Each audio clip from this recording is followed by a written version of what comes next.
बोलो बोलो शंकर भगवान की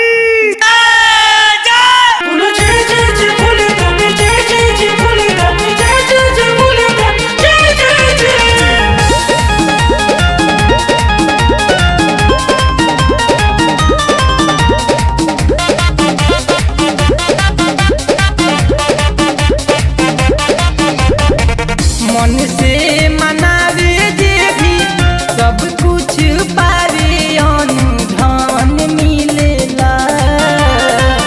मन से मनावे जे भी सब कुछ पावे अनुधान मिलेला।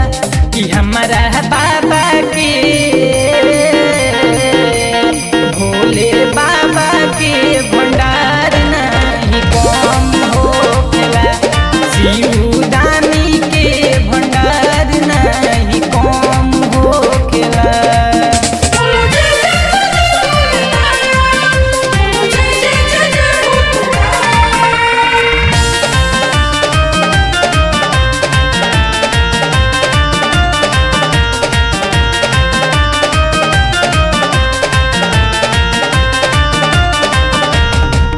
सावन के पावन महीना जल ढारी आपन यान करके जिंदगी संवारी। सावन के पावन महीना जल ढारी आपन यान करके जिंदगी संवारी। चढ़ते सामान सगरी बोल बम जयकारी गूंजेला।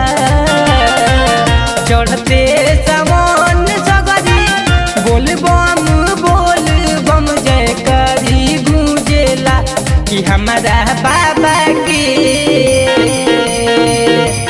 शिवदानी के भंडार नहीं कम होखेला। हमारा बाबा के भंडार नहीं कम होखेला।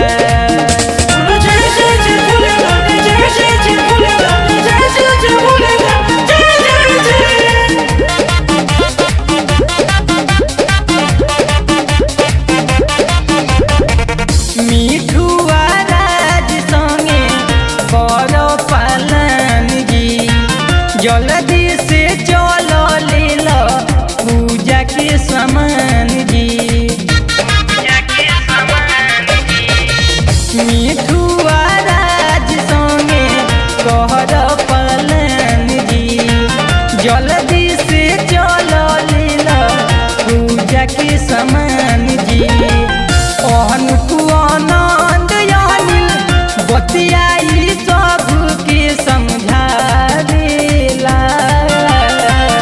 आनंद किशन बतियाई सबके समझावेला। कि हमारा बाबा